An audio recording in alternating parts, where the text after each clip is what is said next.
Mrs. Dr. Niketut Dewi Yulianti SSM Home.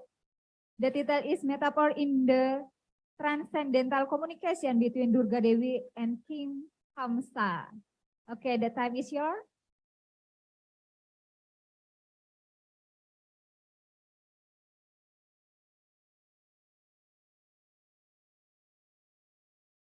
Purwaningatur Om Swastiastu.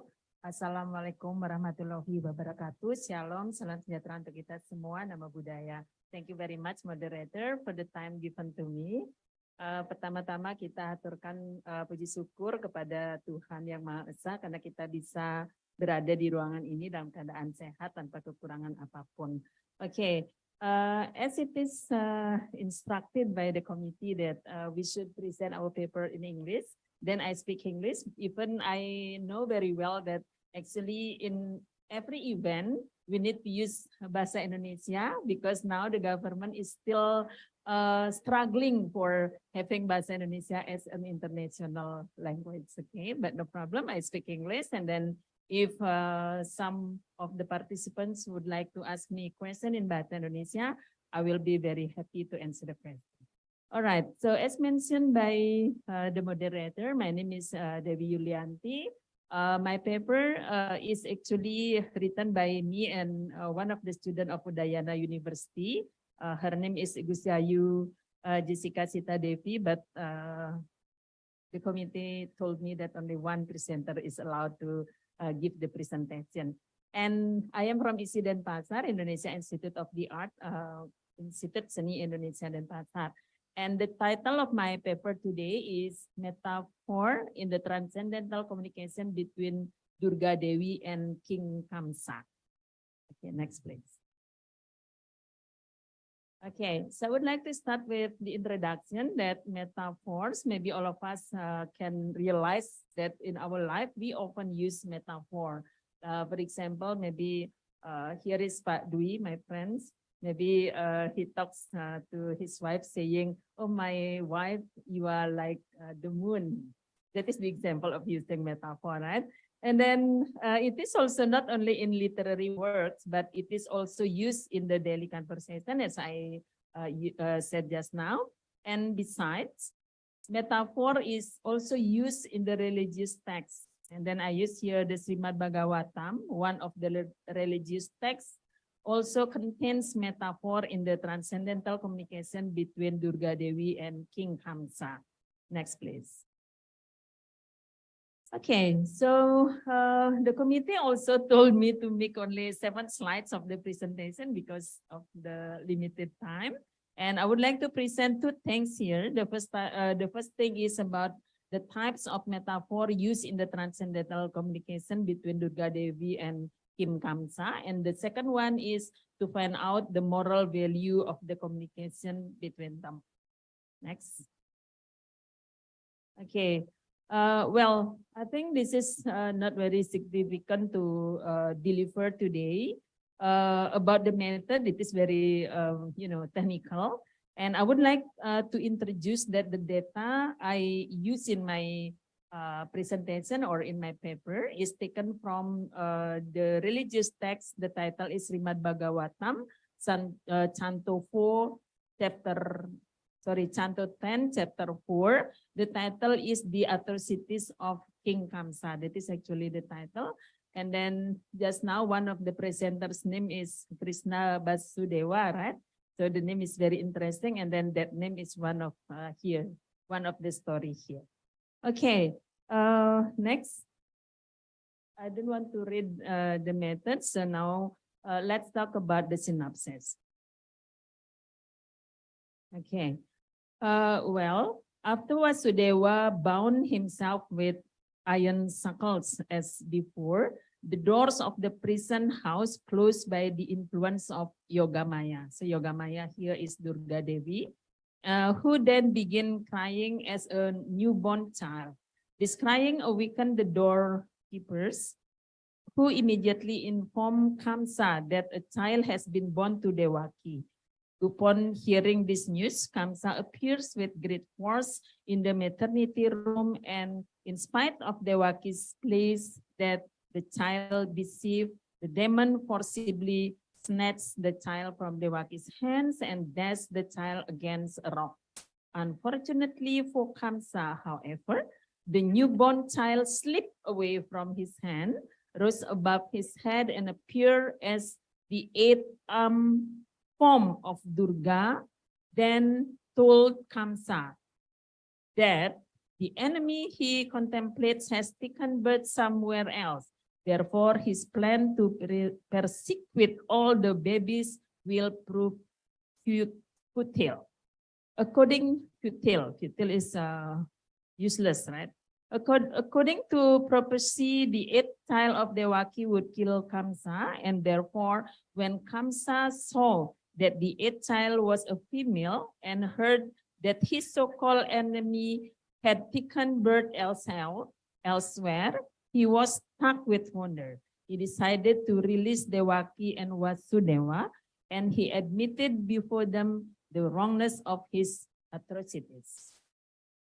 Falling at the feet of Dewaki and Vasudeva, ladies and gentlemen, so King Kamsa, doing this, falling at the feet of Dewaki and Vasudeva, he begged their pardon and tried to convince them that because the events that had taken place were destined to happen.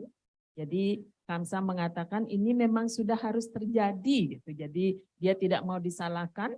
They should not be unhappy for his having killed so many of their children. Dewaki and Vasudeva, being naturally very pious, immediately excused Kamsa for his atrocities.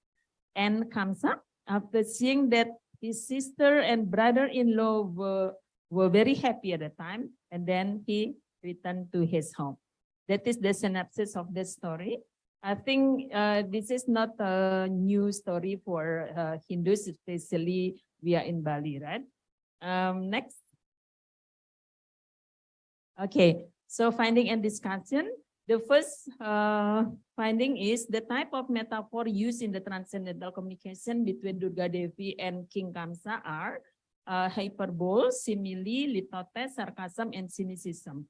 Maybe, ladies and gentlemen, you can find out the findings in more detail in my paper in the proceeding of this international seminar, because we have only 7 slides to present in this nice occasion.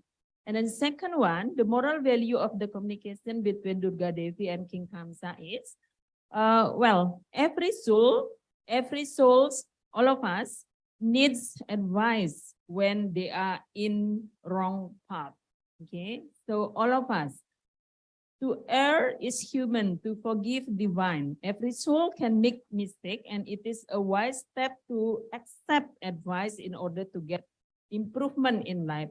So I think all of us here agree that sometime when we have, okay, let's say like our children at home, and then our friends or your spouse, for example, your husband, your wife, and then when they make mistakes, sometimes we feel very annoyed, get bored to give advice. Sudahlah, tidak mau dikasih tahu, tidak usah dinasihati lagi. Sometimes we feel so, right?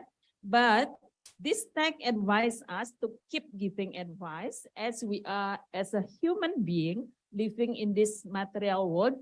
We tend to make mistake, like just now the Vice Rector explained. But we have to do our good deed, giving the advice, because only other people can see our mistake. Sometimes we are ourselves, we cannot see the mistake that we have made. Okay, next please.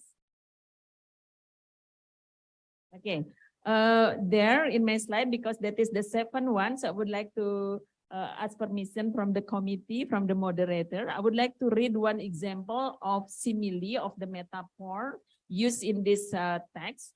And then simile is metaphor in a wider sense, not in a specific sense, because metaphor is divided into 2 senses. The first one is about the specific sense, and then this is about the wider sense. Okay, the simile here, it is not in my slide. I will read it. My dear brother, by the influence of destiny, you have already killed my babies, each of them as bright, as beautiful as fire. But kindly spare this daughter, give her to me as a gift. Jadi di sini digunakan gaya bahasa atau metafora dalam tipe simili dengan menggunakan perbandingan each of them as bright and beautiful as fire. Jadi mereka itu secerah, secantik api, seperti itu penggunaannya. Jadi di sini ada ex-student saya, ada Paramita. Jadi pernah main drama tari dengan saya. Jadi teks yang digunakan sama, tapi ini chapter yang berbeda. Jadi kitab Srimad Bhagavatam ini luar biasa menjelaskan tentang lila-lila Tuhan. Jadi sangat bagus digunakan untuk menjelaskan tentang kehidupan kita, karena metafora itu juga digunakan dalam teks, dan teks religius itu adalah gambaran dari kehidupan kita sebagai manusia, because in the text it is mentioned that all of us, the human being, every soul is part and parcel of God. Jadi kita adalah bagian dan percikan dari Tuhan, sehingga kita juga memiliki kehidupan karakter yang mirip dengan Tuhan walaupun dalam kuantitas dan kualitas yang berbeda. I think she understand very much about that. One of the player of my dance theater. Okay, so that is the example, and come to the conclusion. There are 5 types of metaphor in a wider sense found in the transcendental communication between Durga Devi and King Kamsa, namely hyperbole, simile, litotes, sarcasm, and cynicism. The moral value of the transcendental communication between Durga Devi and King Kamsa is that every soul needs advice when they are in a wrong path. To err is human, to forgive divine. Every soul can make mistake, and it is a wise step to accept advice in order to get improvement in life. Jadi mungkin adik-adik mahasiswa ada di sini, jadi jangan pernah bosan mendengarkan nasihat ya, terutama dari orang tua, karena kadang-kadang kalau kita salah, kita sangat marah dinasehati.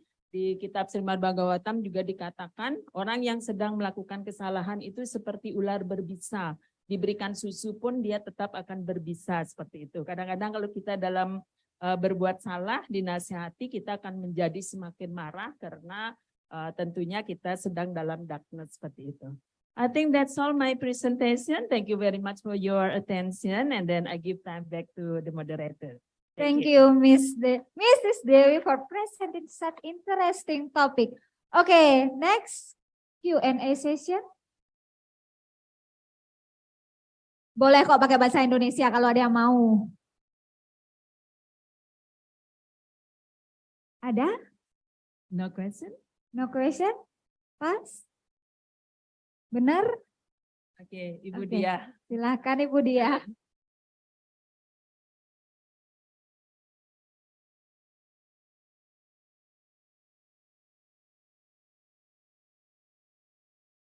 Majas itu kan gaya bahasa. Nah, kalau di bahasa Inggris itu kan diterjemahinnya jadi figure of speech. Sedangkan gaya bahasa itu ada banyak jenisnya. Salah satunya metafora. Ada metafora, personifikasi, litotes, yang kayak gitu-gitu. Nah, metafora itu mengumpamakan objek, personifikasi apa gitu. Salah satu jenis majas perbandingan. Nah, di sini itu metafora berarti, ya ini saya agak penasaran aja sih gitu. Jadi types of metaphor yang digunakan gitu kan ada 5 gitu. Sedangkan metafora setahu saya itu majas sendiri gitu. Jadi gaya bahasa itu bahasa Inggrisnya itu figure of speech gitu sih, kalau saya penasaran aja sih Bu. Ya, bisa di Thank you so much Ibu Dia. So I answer in bahasa Indonesia. Terima kasih Bu Dia. Jadi tadi juga saya sempat ngobrol sama Bu Dia. Jadi ada di sini walaupun bukan dari instansi pendidikan gitu, tapi beliau sangat tertarik dengan presentasi semua dari kita. I'm really happy to meet you today. Ini berarti Ibu mendengarkan presentasi saya ya. Jadi saya menjelaskan tadi bahwa all of the figure of speech, jadi semua gaya bahasa itu namanya adalah metafora. Jadi kita menggunakan misalnya, oh gunung itu menari-nari ketika aku sendiri, for example. Jadi itu juga dikatakan metafora. Metafora in a wider sense, jadi dalam, what is in bahasa, I think, apa ya Pak Dwi bahasa Indonesia, di dalam rasa yang lebih luas gitu. Jadi dia adalah personifikasi. Jadi judul, karena saya hampir semua paper saya menggunakan istilah figure of speech dan figurative languages. Jadi saya ganti dengan metafora karena dalam bukunya Lakoff itu ada dijelaskan bahwa seluruh gaya bahasa itu adalah metafora in a wider sense. Jadi metafora in a specific sense itulah metafora, misalnya suamiku adalah pahlawanku misalnya, atau moderator hari ini adalah bunga melati misalnya, ya karena cantik ya moderatornya, itu metafora in a specific sense. Jadi metafora in a specific sense itu memiliki 3 komponen. Jadi ada yang dijelaskan, ada topic of discussion, ada image-nya, ada similarity-nya. Jadi misalnya contoh tadi, moderatornya adalah bunga melati, misalnya di bunga melati itu kan putih, wangi, jadi moderator ini memiliki kesamaan dengan bunga melati, seperti itu. Bisa dipahami Bu Diah? Ya? Oke, adik-adik mahasiswa gimana nih? Bu Diah yang Ayo yang komunikasi. ini, Kalau enggak ntar saya nanya Ibu. ini yang angkat tangan nih tamatan luar negeri, takut saya. Silakan Mbak Dwi. Oke, silakan. Teman saya. Ya. Transcendental communication. Oke, sebelum saya menjawab, saya mau tanya panitia nih. Karena panitia salah satu topiknya ada transcendental ya. Yes. Jadi transcendental itu adalah yang melampaui kita gitu ya, supernatural. Jadi kenapa saya gunakan transcendental communication? Karena komunikasinya itu terjadi antara Kamsa dan Dewaki. Jadi Dewaki itu adalah jiwa yang hidup di zaman 2 para yuga. Ini kisahnya kan di 2 para yuga. 2 para yuga menuju Kali Yuga. Kita kan sekarang di Kali Yuga. This is about belief. Kalau yang nggak percaya nggak apa-apa, karena ini adalah kisah dari Srimad Bhagavatam yang menjelaskan the lila or the trips of God. Jadi Tuhan itu sama kayak kita, ada perjalanannya seperti itu. Nah, transcendentalnya itu karena kita nggak mungkin seperti itu. This is very good question from Pak Dwi.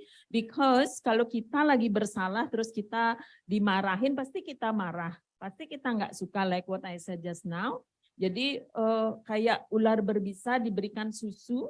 Jadi kayak kita bersalah diberikan nasihat, kita akan lebih berbisa, lebih kasar bahkan seperti itu. Tapi because this is very transcendental, sekali Durga mengatakan kepada Kamsa bahwa padahal Kamsa ditipu bahwa Dewaki melahirkan anak ke-8 itu memang awatara Krishna yang dilahirkan. Tetapi untuk menyelamatkan dunia agar lahir awatara Krishna, jadi dibawalah bayi itu ke Gokula, ke Yasoda. Sebenarnya ini tidak diceritakan di teks, tapi that is the continuation. Jadi kelanjutannya seperti itu. Jadi ini benar-benar transcendental, baru sekali dinasehati, sudah langsung sadar dia, oh ya, langsung minta maaf pada adiknya Dewaki dan Wasudewa iparnya. Jadi Dewaki itu adalah adik dari Raja Kamsa, seperti itu Pak Dwi. Jadi transcendental, kalau kita seperti itu baru salah dinasihati, wah bisa marah ini. Iya kan? Biasanya kita sebagai manusia biasa ketika dinasihati pasti balik menyerang ya. Itu sangat common dalam hidup kita. Mungkin beberapa dari kita yang divine, ada mempunyai divine karakter gitu. Jadi mungkin begitu dinasihati sekali sadar. Kalau sekarang tendensinya di zaman Kali Yuga, begitu dinasihati kita akan semakin menyerang atau menggigit orang yang kita nasihati. Demikian. Terima kasih. Do I still have time? Okay, thank you for the speakers and participants for taking part in the discussion, ladies and gentlemen. This is the end of the 6th presentation, this session. Okay. I Thank say you, Miss Om Devi. Santi, Santi, Santi. Om Santi, Santi, Santi. Om, okay.